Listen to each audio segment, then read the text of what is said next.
그렇게 잘 홍보가 안 되는 경우도 많거든요. 뭐 저 같은 경우도 20몇 년 전에 유학을 할 때 아직까지 그 충격이 아직도 뇌리 속에 남아 있는데 한 미국 친구가 저보고 너희 집에 물소가 몇 마리 있냐 이런 말까지 한 거 기억나는. 그 사람이 무식한 거예요. 그러게요. 제가 그거는, 그런 친구가 있었던 거예요.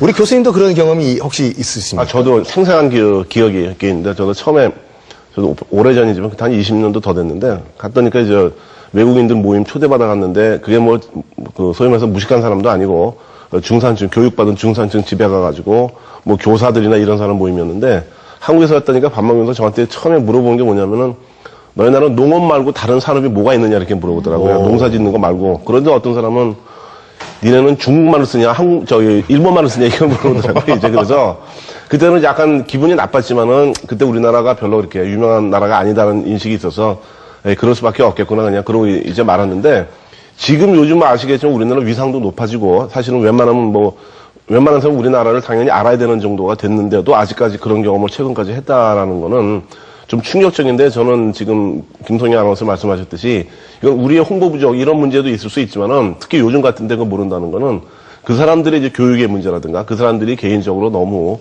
이런 세계 문제에 관심이 없거나 이런 문제도 좀 있을 것 같다는 생각이 좀 드네요, 저는. 근데 사실 지금 말씀을 하신 이 두 분의 경험이 꼭 10년 전, 20년 전의 일만은 아닌 게 안타깝게도. 그렇죠. 얼마 전에 아마 기사 보셨을 거예요. 그 각국의 해외 교과서에 우리나라에 대해서 기술되어 있는 것들을 찾아봤더니 네. 아직까지도 우리나라는 원조를 받는 나라인 것으로 묘사되어 있는 나라 그런 그 교과서도 있었고 뭐 중국어권이다 뭐 하여튼 정말 너무 제대로 기술되지 않은 교과서들이 아직도 세계 곳곳에 많다라고 해서 아 정말 진짜 홍보가 확실히 절실히 좀 이루어져야겠구나 그런 생각을 했었거든요. 그러니까 그런 분들의 이제 역할이 이제 작은 곳에서부터 큰 데까지 곳곳에서 이루어져야 되는데 아마 그런데 큰 역할을 하실 것 같아요. 근데 세 분은 어떻게 모이신 거예요? 원래 하시던 일은 또 다른 일이 있으셨나요? 그것도 네. 궁금하고요. 저는 원래 패션 쪽에서 일을 했었거든요. 그래서 좀 예사롭지 않았어요. 네. 그래서 홍보도 했었고 스타일리스트도 했었고 그리고 네. 또 정윤이 같은 경우에는 국제방송에서 번역 작가로 일했었어요. 사라는 개인 사업을 고등학교 때부터 계속 했었고 개인 사업을 고등학교 때부터요? 어떤 사업을 하셨나요? 저는 유학생이다 보니까 네. 유학원을 이제 운영 같이 하면서 이제 제가 비용을 좀 마련해서 이제 이런 일을 할 수 있는 기반을 그냥 다지려고. 궁금한 것이 세 분들은 다 어떻게 해서 만나게 되셨습니까? 그래서 이제 유학 갔다 온 이런 경험을 듣다가 저도 이제 그런 느낌을 조금 몇 번 받은 적이 있어서 취지가 너무 좋고 해서 그럼 한번 같이 이렇게 셋이 으쌰으쌰 해보자 해서 하던 일을 좀 접고 과감하게 이렇게 도전하게 됐어요. 그리고 저랑 이제 정윤이 언니는 같은 대학교를 나왔어요. 그래서 원래 친한 친구였고 네, 선배지만 친구 같이 했고 그다음에 언니는 이제 제가 한국 나와서 사실 허석을 하셨군요. 네, 친구로 만났어요. 다 같이 친한 친구였는데 이제 어느 날 제가 난 정말 이런 일을 좀 하고 싶은데 이제 혼자서 할 수 없으니까 그런 사람들이 필요하다라고 했을 때 이분들은 사실 직업이 있었는데 정말 중요한 일이라고 생각이 들어서 선뜻 이렇게 일을 좀 접으시고 저랑 같이 그때부터 활동을 시작하신 거예요. 아니 그럼 지금 다 생업들을 원래 하고 계시던 생업들을 다 포기하시고 이 잡지 일에 올인을 하고 계신다고 이 말이십니까? 네, 그래서 주변 반응이 어땠나요, 우리 최정민 씨?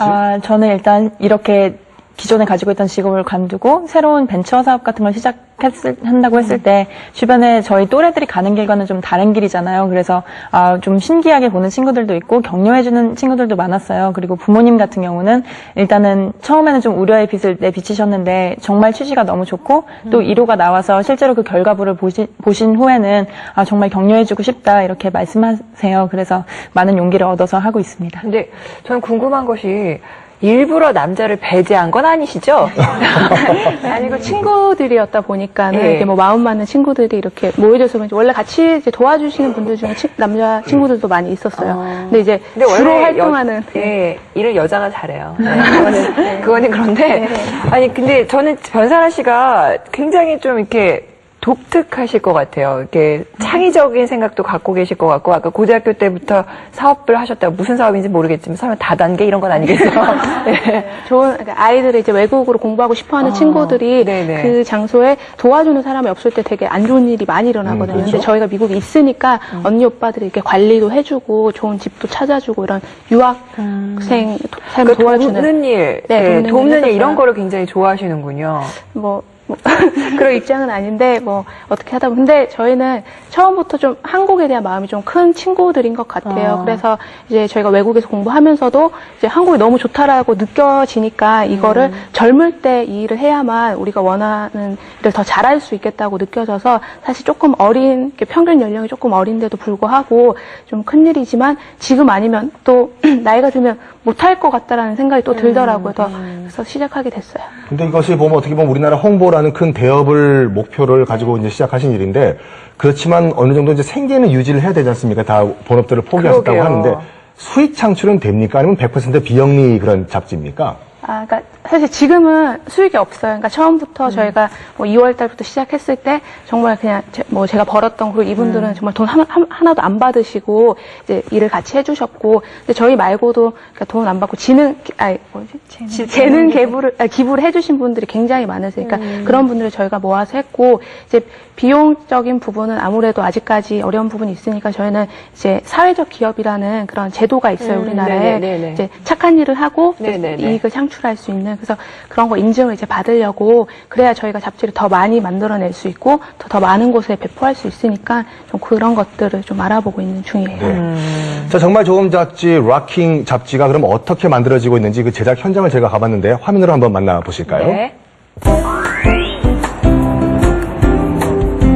오늘은 락킹 코리아 10월호의 화보 촬영이 있는 날. 지나가 보세요. 이제 지나가. 오늘 주제는 소나기인데요. 한국 근대 소설을 소개하는 화보에서 한국 디자이너분들의 의상을 제공받아서 화보를 진행하고 있어요. 잡지가 발간되고 처음 하는 화보 촬영.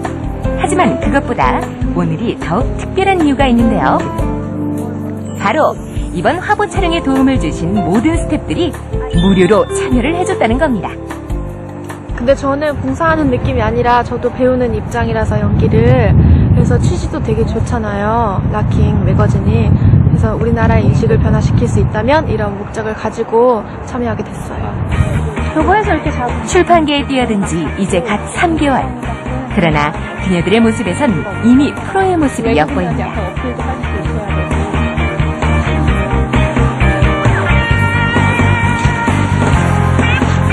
첫 발간부터 화제가 됐기 때문에 새 여인들의 작은 어깨가 많이 무거워졌다고 하는데요.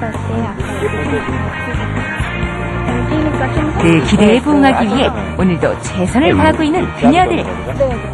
요거 이렇게 봐야 괜찮아요?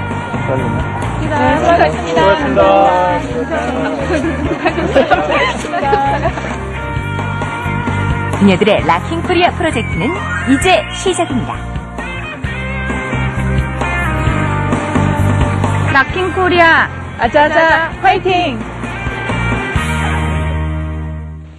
예, 앞서서 이제 변사라 씨도 말씀을 하셨지만 사실 지금은 이제 수익이 나고 있는 구조는 아니기 때문에 네. 오히려 일종의 약간 자원봉사 같은 느낌으로 일을 시작을 하신 것 같은데요. 그런데 그만큼의 어떤 열정과 사명감이 없으면 네. 불가능한 일일 것 같고 또 그만큼 또 도와주시는 분들도 확실히 좀 많이 계셔야 할 것 같은데 지금은 어느 정도 도움을 받고 계시나요?